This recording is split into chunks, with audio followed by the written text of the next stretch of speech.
I think one is the accommodations piece, which I don't say are surface level, but are things that have shown up time again, over and over again. So you're thinking about, where are some places where I can pray on campus, so I don't have to secretly pray on the staircase, as Dr. Ellie had mentioned, or having halal food options and accommodations for that, or having a place of a sense of belonging, whether it's a cultural center or a reflection space. These are things that have been said over and over again. There's research on this from 2001 till now. Those are the things that are keep on going on and on. But I think what we need to do is acknowledge that is a real issue, because those are issues that haven't been really addressed.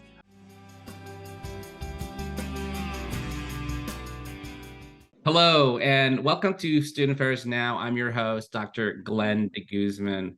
So I read an article years ago that prior to 2003, there was little to no research on the Muslim student experience on college campuses.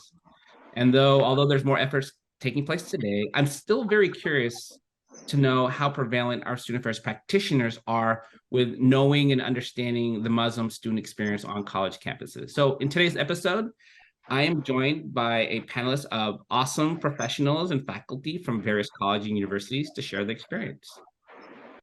Student Affairs Now is a premier podcast and online learning community for thousands of us who work in, alongside, or adjacent to the field of higher education and student affairs. We release new episodes every Wednesday. Find details about this episode or browse our archives at studentaffairsnow.com. This episode is also sponsored by Simplicity, a true partner. Simplicity supports all aspects of student life with technology platforms that empower institutions to make data-driven decisions. So to learn more about Simplicity, stay tuned at the end of the podcast, and I'm more than happy to share a little bit more detail about that. But let's get started. My name is, again, Glenn DeGuzman. I'm the Associate Dean of Students and Director of Residential Life at the University of California, Berkeley. I use he, him pronouns. I'm recording this episode from my hometown, Livermore, California, which is the ancestral home of the unceded territory of the Pelton tribe of the Loney peoples.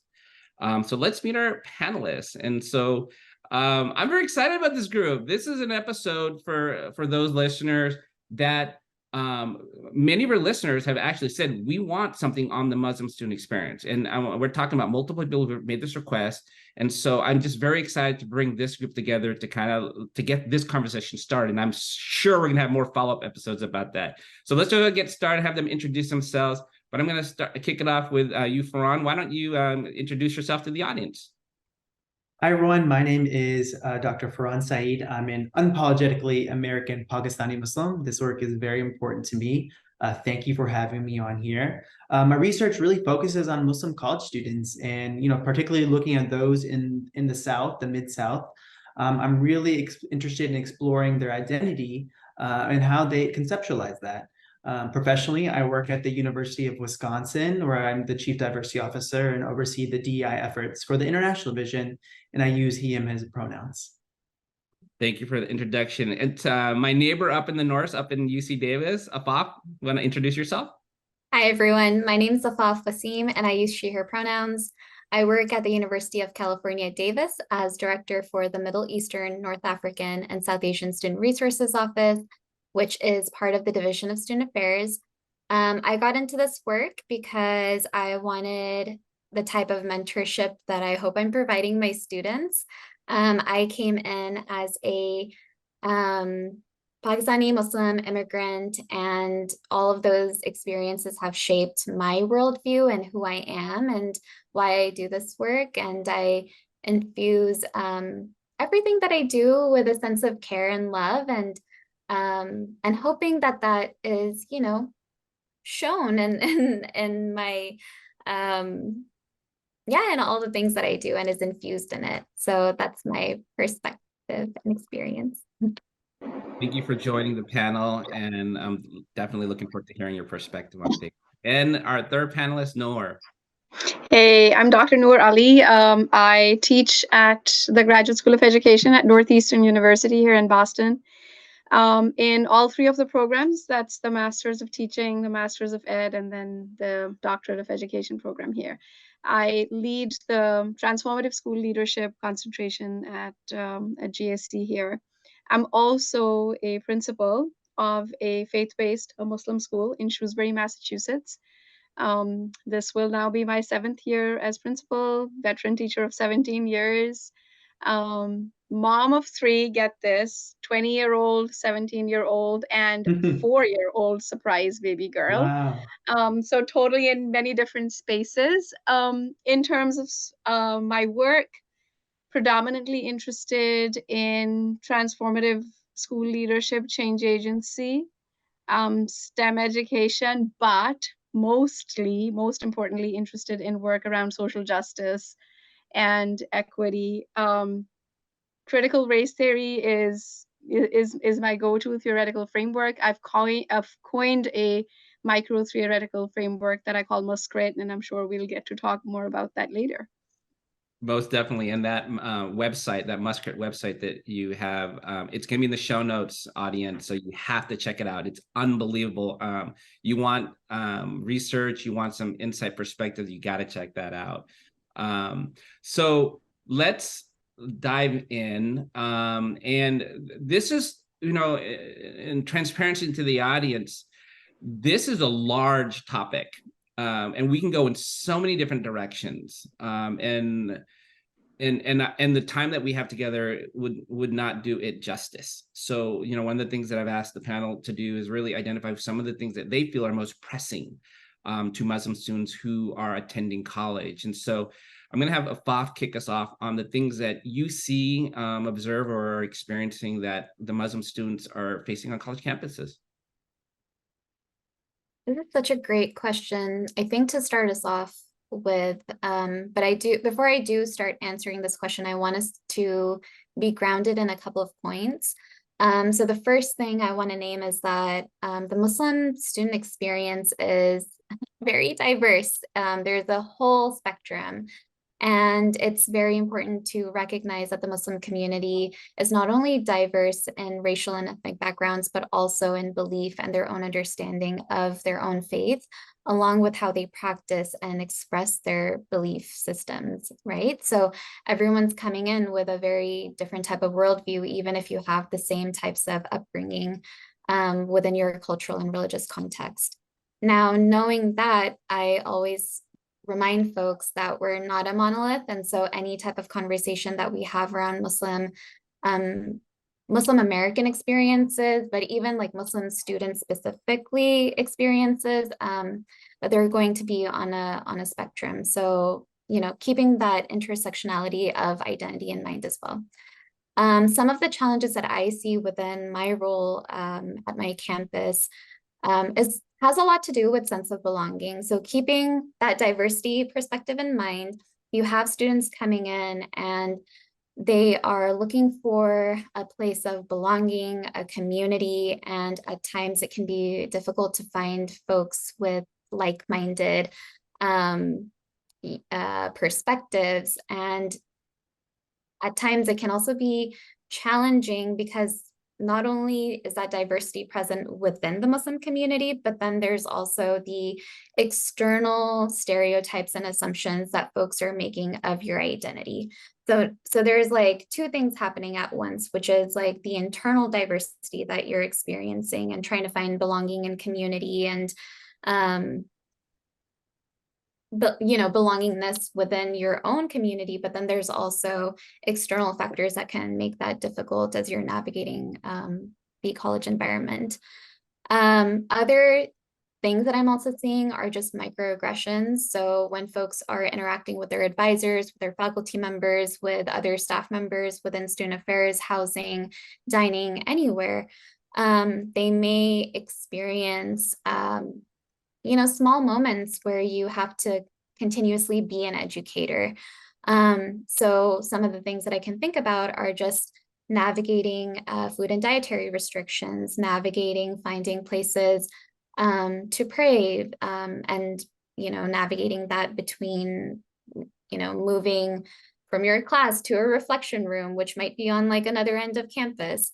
Other things that I think about are programmatically how we can support our students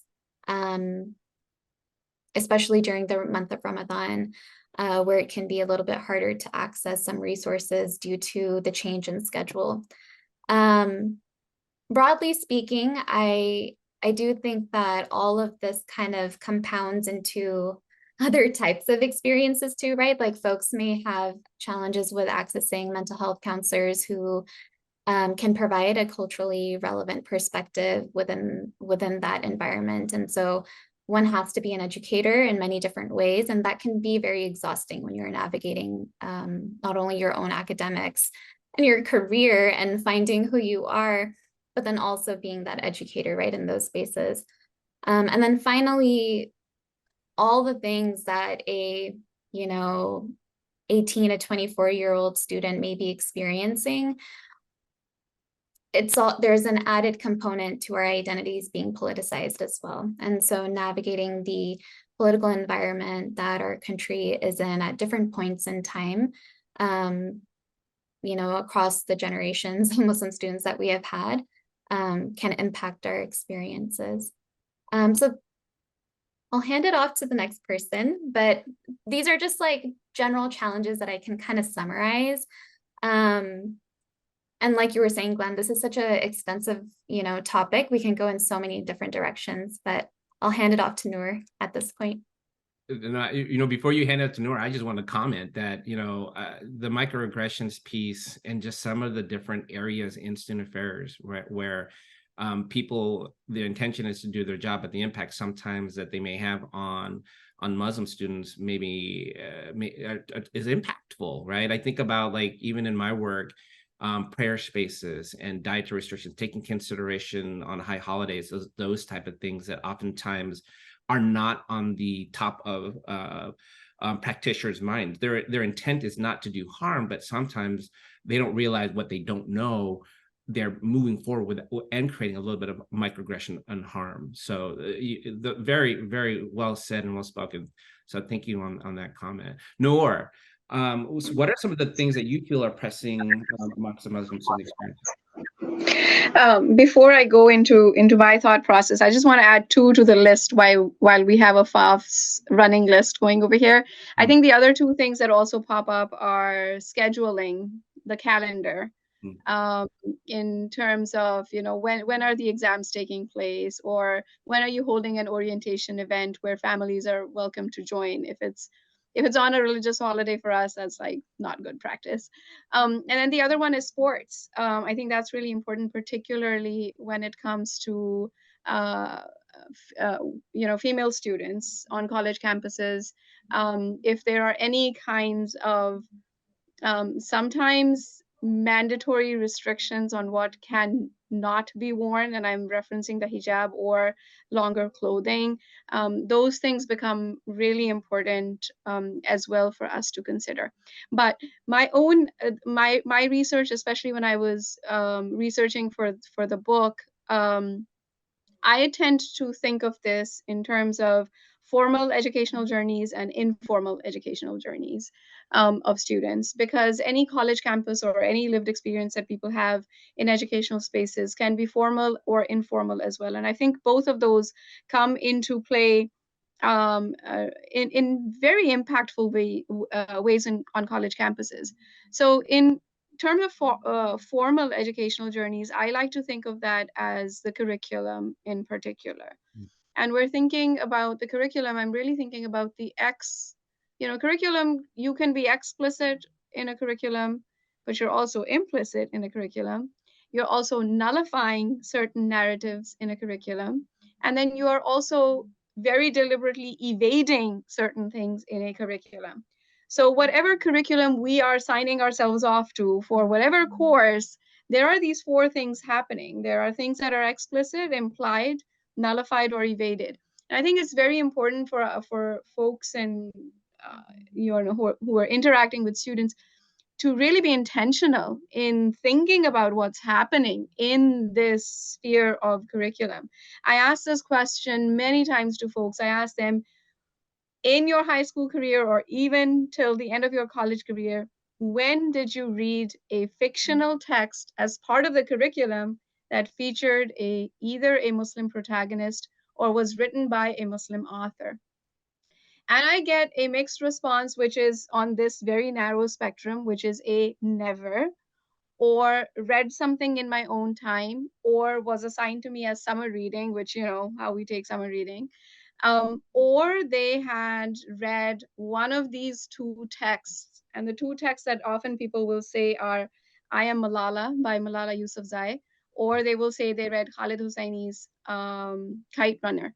And I always posit this, that both the texts are problematic as a part of someone's formal educational journey, because both of those texts center the protagonist far away from the United States, which is to say the Muslim experience is not the Muslim American experience. The Muslim experience belongs elsewhere on the other side of the Atlantic Ocean, right? They're not here. These people are there.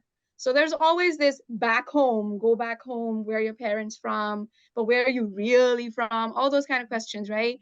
So it centers the protagonist there. The other thing that happens in both of those texts is that the protagonist is heroic because they stand out against conservative injustice and oppression that everyone was doing around them.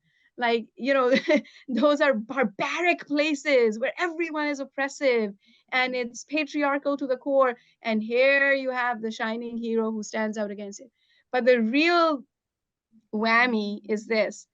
In both those texts, the protagonist is saved by being plucked out of those geographical locations and been brought to the white Western world, whether it is the United Kingdom in the case of Malala Yousafzai, or for the protagonist in The Kite Runner, brought to the United States.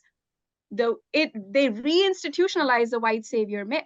So we have to ask ourselves, in terms of curriculum, where is the representation? Like, so many times, like all the times, I'm coming across people who are saying, we actually never read about Muslim history. Never in our high school, college career. Unless you took a course on Middle Eastern something, and that's a story for another day of how that's politicized and what the narrative is like there. I think this is something really important for us to think about. And then the other thing, more in terms of informal educational journeys, is the discourse that surrounds not the curriculum, but the discourse that surrounds the Muslim population. In all of the research that I did for the book and beyond, 98% of the folks that I spoke to said to me they felt guilty for 9/11. And the irony in it is that every single person that I interviewed was born after 9/11. 9/11 will remain a devastatingly uncomfortable conversations where there's a Muslim present in the room, because people are either making eye contact, like, what do you have to say for your people, or avoiding eye contact, like, awkward, what's this person doing here, or whatever the case may be, right?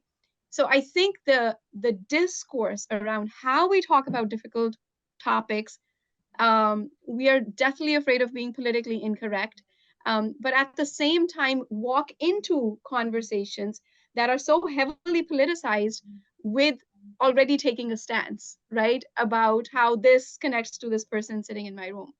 And the experiences that I've heard from students, I mean, it blows my mind. I had one student whose last name was Akbar.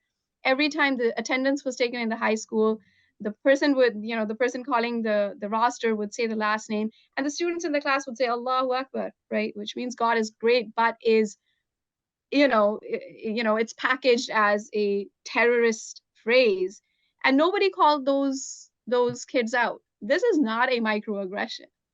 This is a macroaggression. But engaging in difficult discourse becomes easier when you put your assumptions to a side, or at least recognize that you have assumptions. And I think that piece of it was just something that was coming over and over again. Those students that I interviewed that had been in diverse college or high school settings had a far better experience than those who went to predominantly white institutions, because they stuck out more, because, oh, you dribble pretty good for a girl like you. That's a PE teacher's comment, right? Or students still in high school and colleges finding spots where they can hide to pray.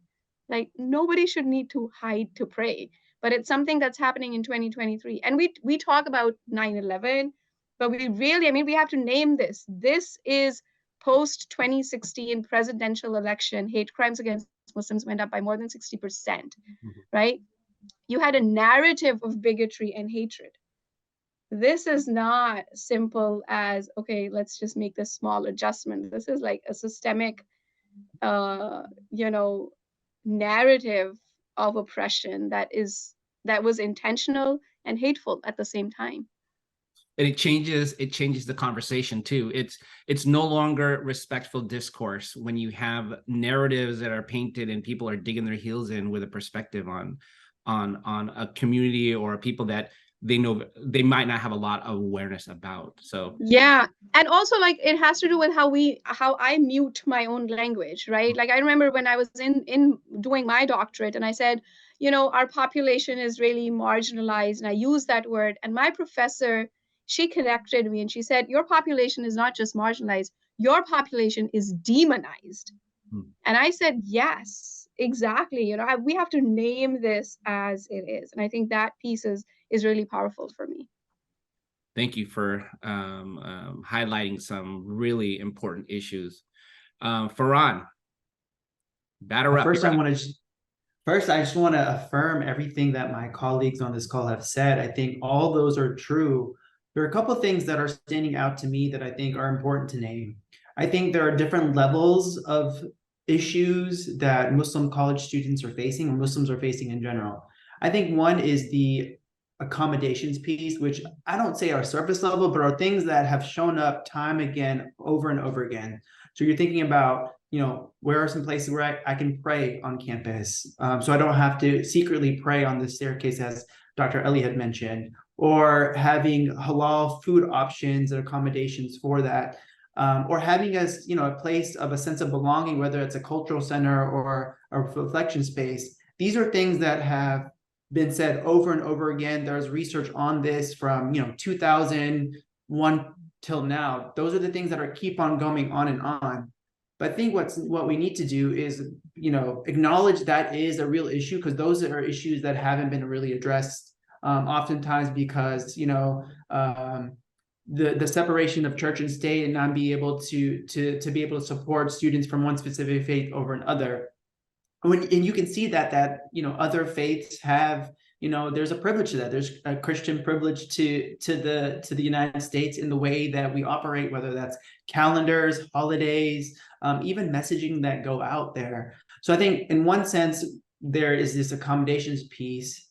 And then two is what Dr. Ali are these systems of oppression that are important, that we need to not necessarily move forward from, just around accommodations and these almost surface level things, but we need to shift the conversation talking about systems of oppression, the racism, the Islamophobia, the discrimination that individuals face.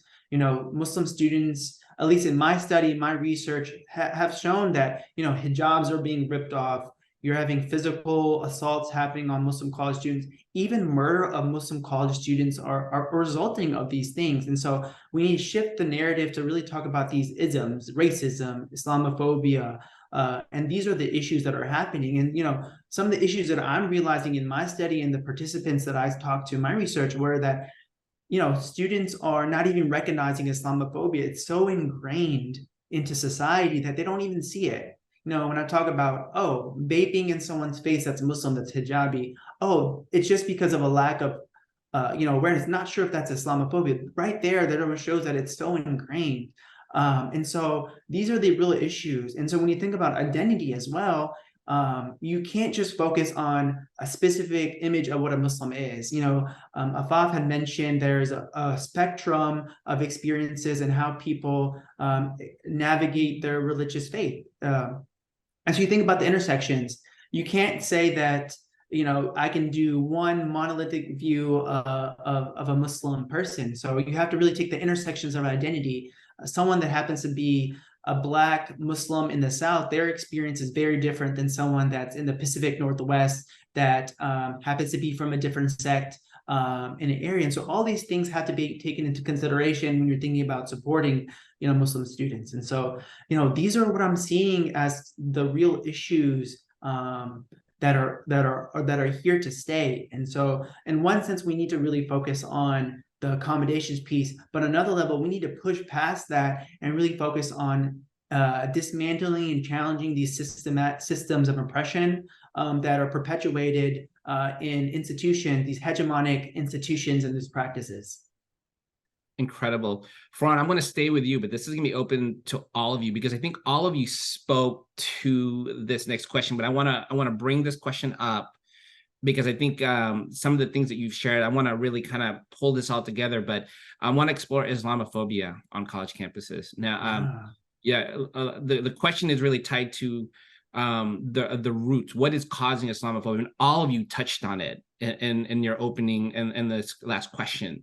And I'm curious to know about how can colleges help mitigate? Is it, obviously the if they didn't have that awareness coming into college, as you mentioned, or like the awareness level is they didn't get those diverse experiences early, so they're coming up to college campuses. We're bringing all these different people, all these different awareness and knowledge.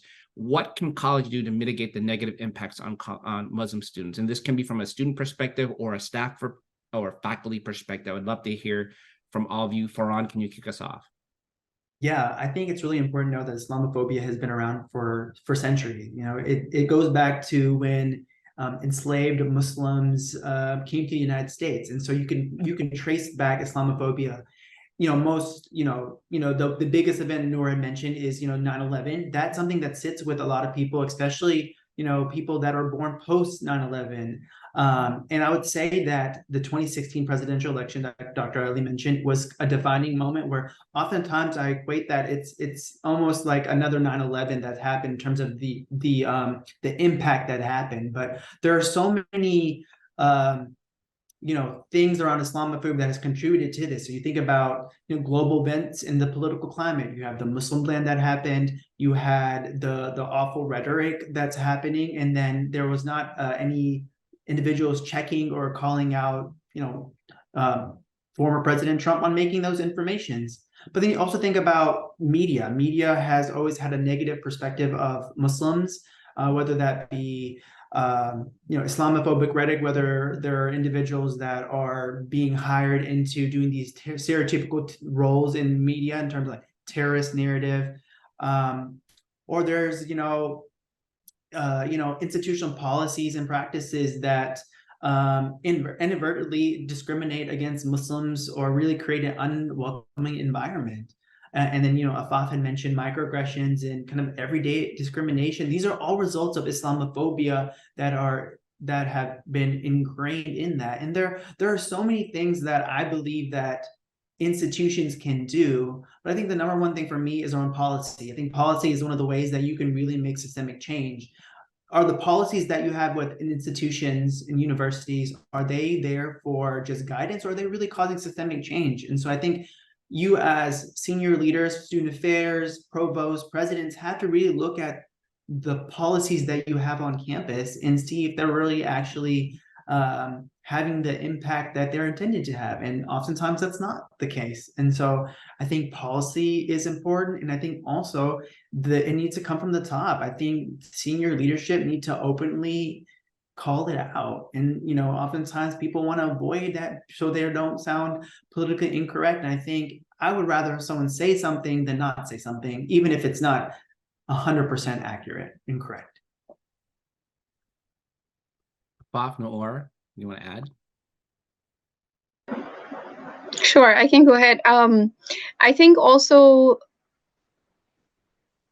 post George Floyd's murders protests, because Black men continue to be murdered every single, it just continues on and on. But the post that time, we saw initiatives that were very performative in nature by institutions and organizations across the country in terms of putting forth DEI vision statements. And I think it's really important when we're thinking about vision and when we're thinking about policy, that the work we're doing is not just a tokenistic check the box of, yes, we have a DEI statement. I think that's really important. And I think it begins at a space that I call avoiding religious blindness. I think just like, some decades ago, being colorblind was the thing to do. Oh, I don't see color. And we understand how problematic that is to say we don't see color, because that literally means you are invalidating the experience of a people. I think the same concept can also be applied to religious identity. It's not something that is meant that we are supposed to be neutral or blind to. It is something that we are, so we should be acknowledging and then making those accommodations that Faran was speaking about. It can only happen once you acknowledge what's in the room. And I think a lot of times the experience of Muslim students is one of invisibility. It is one of invalidation, and sadly, sometimes it is self-invalidation as well. Because, Muslim American students, whether they're born or raised here, or their families came from a country that was colonized, or themselves came from a country that was colonized, whatever the whole, gamut of experience may be, there is also a self-invalidation that comes into play, where you don't want to cause a ripple, where you don't think your experience is relevant to the mainstream, so you make yourself smaller. And I think that college campuses have this obligation that no one makes themselves smaller. And we can only do that if we amplify the experiences of all our students. Affaf, obviously a lot of the listeners in Student First Now are newer Student First professionals, and I'm curious to know from your experience, the recommendations you have for them to learn about and inform themselves when working with today's Muslim students. Before I go and answer that question, I wanted to actually contribute to the prior question that my colleagues have spoken about. First of all, I just want to say that I appreciate how both Faran and Noor are kind of synthesizing both from like a theoretical standpoint as well as from a practical standpoint, the impact of Islamophobia and like where it's coming from, right? I actually wanted to provide a different perspective as well, because we've been talking about our political climate. There's this amazing piece of work written by Namira Islam, and she has written about soft Islamophobia, which talks about how you can find Islamophobia as a system of oppression, particularly in left-leaning institutions or in social justice movements. And I think we don't talk about that enough either, where folks may be, like you were saying, Glenn, they may be well-intentioned, but they don't know how to support the Muslim community at the various intersections of identity that they hold and expressions that they hold. And sometimes it can be very uncomfortable because they don't know how to support an individual with a religious or a specific religious, and particularly here in terms of, being a Muslim, like their perspectives and how to support them within the institution, and just like generally as well, like apart from like being a student, but like as a person, like how do you interact with someone who's Muslim? And I don't think people know that. So I just wanted to kind of name that as well. And the other piece of this being that because of that lack of information or knowledge, there is a fear or a discomfort.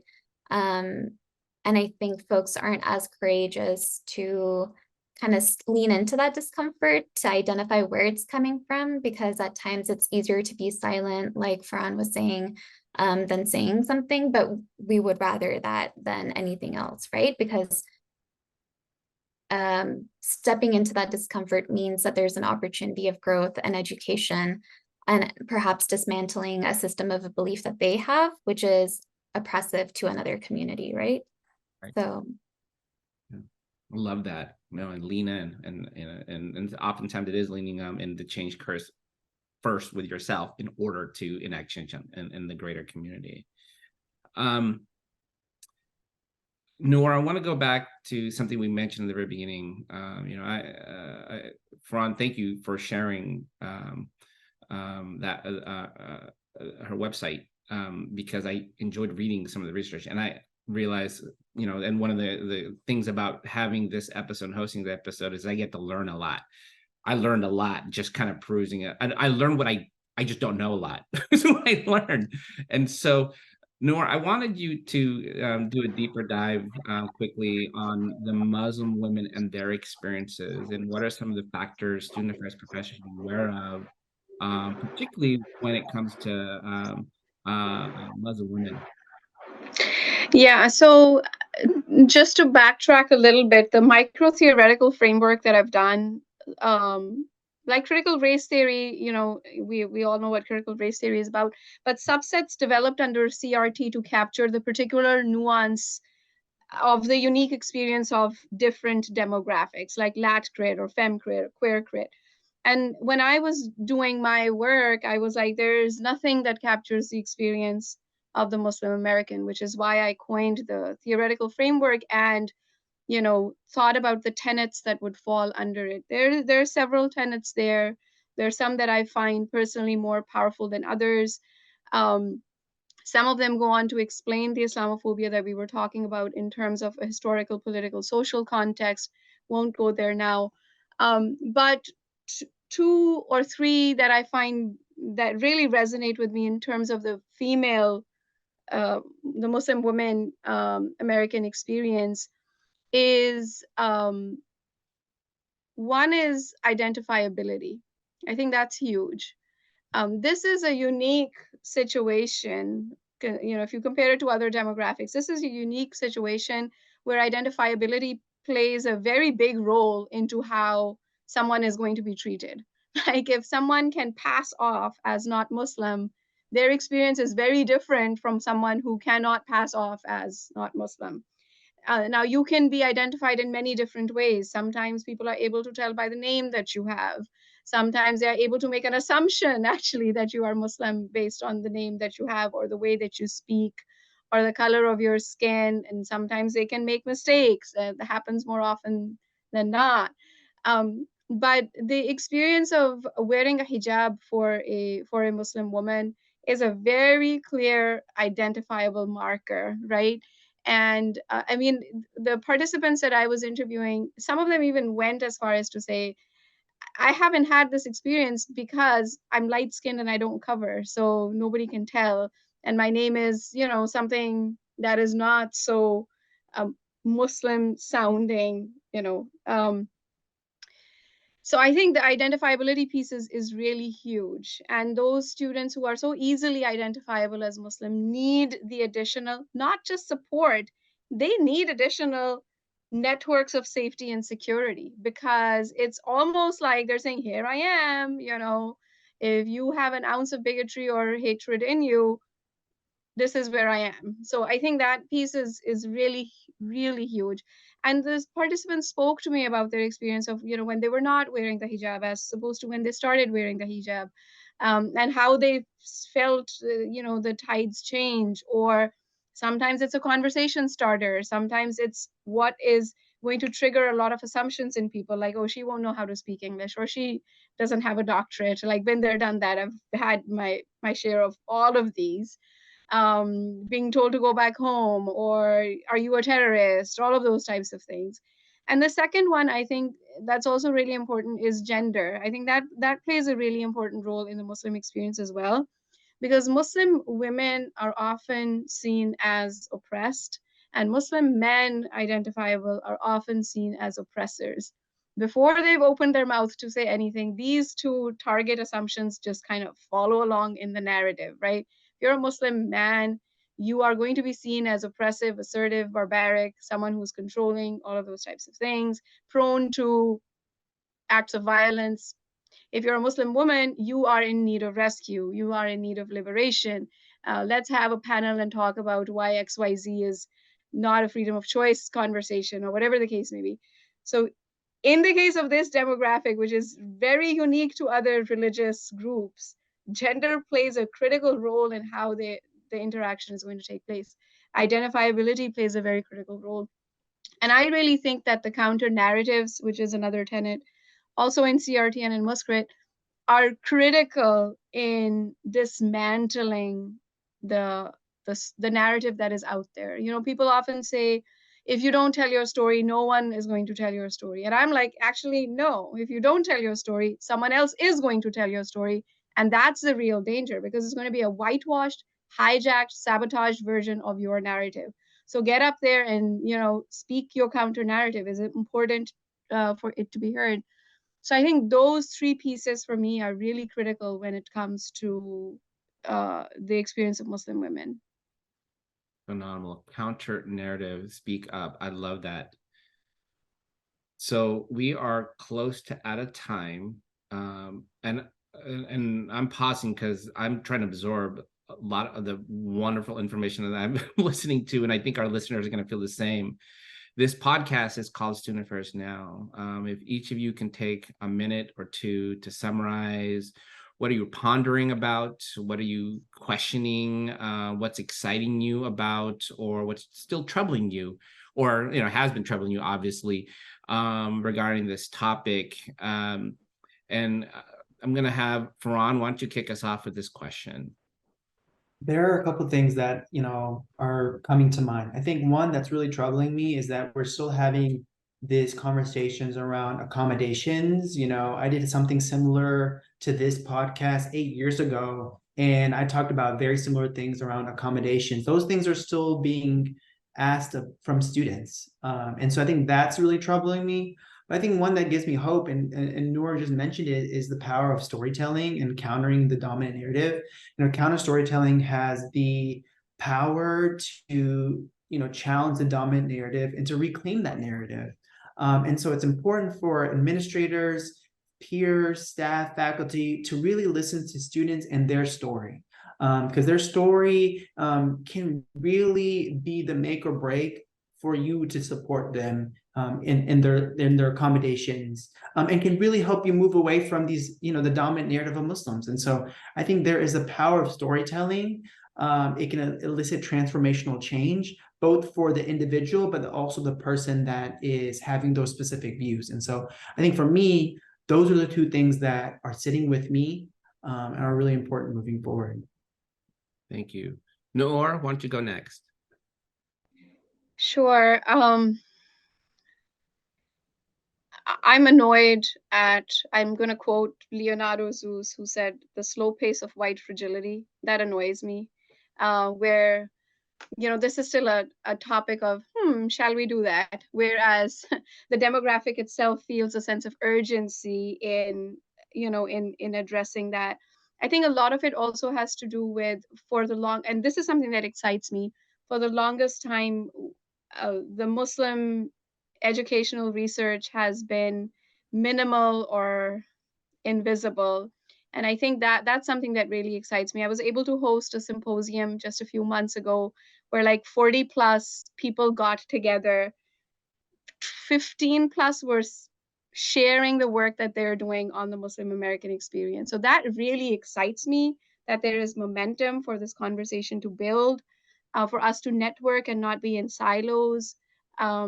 Because I certainly don't want the accommodations or the policy changes to be perceived as the benevolence of people in leadership. That is not what it is. This is not an act of benevolence. This is an act of, seeing it like that would be an act of privilege, So I think it's really important for us to own the narrative, and to push for the change that needs to come. Thank you. Affaf, close us out. A lot of things trouble me and a lot of things bring me hope, but I think the two that I'm going to focus on for this is the first being that I am worried that our institutions are not equipped because we have not been keeping up with the pace of what the communities need. And so what I mean by this is that, both of my colleagues have already pointed out, like one, Faran, you mentioned that we've been talking about accommodations for so long and nothing has happened. And then two, Noor, you're mentioning that systemically, there's no real movement happening, right? We're kind of dragging our feet.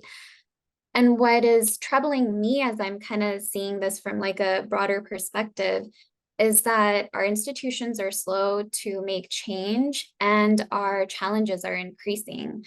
And so what I'm thinking a lot about are the inter-community complexities that are coming up. A lot of our discourse here is definitely being shaped by, leaders within the Muslim community, but then I'm continuously looking at our student demographics and I'm hearing differences between different sects of Islam. I'm hearing differences between different ways of expression. And so, and those are just challenges that our staff are not equipped to, you know, keep up with at times. And so sometimes I worry about where is our community gonna go, you know, from here? And I hope that we continue to like hear each other and continue to coalition build within the Muslim community so that we can advocate collectively for ourselves and move forward. So that's the first part. The thing that brings me hope is when you're kind of deep in the work, it's hard to see the change, but I look back at the past 15 and 20 years, and I think about all the different centers or resources or staff members who are in positions of power, who are able to influence and make change, even though it's slow. I'm like, we're still like 10 steps ahead of where we were like 10, 15 years ago. And so I try to keep that perspective in mind because it would be nice to be further, you know, further out, but I try to see the other perspective of like, it could be so much worse in some ways. And it is. I mean, I have to be honest, like, I think at some institutions, it's a lot worse than it, you know, it should be. So not discrediting or discounting those experiences. But I think there are resources and staff members available, and I think a larger network of support than there was probably, you know, many years ago. So sort of looking at that as like a hopeful thing. But I do see that there's a long road ahead for the work that we need to do still. Thank you, Affaf. I don't normally answer this question as a moderator, but I'm going to answer it because I'm pondering a lot of things that you've all shared. I think one of the things that I'm thinking about, you know, particularly some of the comments that were made earlier about, you know, some of the issues that the Muslim community has experienced is still ongoing. And, you know, I think there's obviously a lot of hope that, you know, this episode is going to reach a lot of our professionals out there to make how they can increase their knowledge and awareness so they can make a difference in their work, particularly the Muslim student community. But also it's a call out to administrators and policymakers. I think that there's a lot of resources and information now, and this podcast in itself is just telling me, what are we doing? So to the newer professionals, mid-level professionals listening in, forward this on to your vice chancellor or your vice president or your provost to listen to some of the things that and how we can maintain attention on this community. A lot of the community things that you're experiencing, I can connect to some level, you know, as a Filipino American, and some of the things that my community has experienced in terms of like research and awareness and knowledge, oftentimes getting pushed aside or sidetracked or not really, and so the momentum slows down. So I hear you. I think this is a phenomenal, great first episode, and you know, to our listeners, I'd love to hear back from them on where we want to go with this topic, because this should not be the last, and we need to continue this conversation and keep the momentum going. I want to thank our guests, Dr. Faran Saeed, Affaf Waseem, and Dr. Noor Ali for joining me today on this topic. I want to thank in advance Nat Ambrosi, who behind the scenes does all the episode preparation and the transcription and does all the cool, phenomenal things. And to Heather, who also does all the graphics. So Simplicity, thank you for sponsoring this episode. Simplicity is the global leader in student services technology platforms with state-of-the-art technology that empowers institutions to make data-driven decisions specific to their goals. A true partner to the institution, Simplicity supports all aspects of student life, including but not limited to career services and development, student conduct and well-being, student success, accessibility services, and more. If you want to get more information on Simplicity, visit them at simplicity.com, and that's Simplicity with a Y, so SYMPLICITY. Or you can connect with them on Facebook or Twitter or LinkedIn. Just take your time out. This panel dropped a lot of knowledge, and there's a lot of resources and books and information. We're going to make sure that they're on the website. So we're going to put that in our show notes for those who would like to do some follow-up or to maybe potentially even connect with one of our panelists. So audience listeners, thanks for joining us again. If you're not on our weekly newsletter, please do so. Go to our website, studentaffairsnow.com, scroll to the bottom of the page, add your email to our list. And while you're there, check out the archives. We've been going strong since 2020. We continue to just garner more downloads and views on YouTube and Spotify, iTunes podcasts and whatnot. Again, my name is Glenn DeGuzman. Thanks for listening and watching, and wherever you are, make it a good day. Bye, everybody.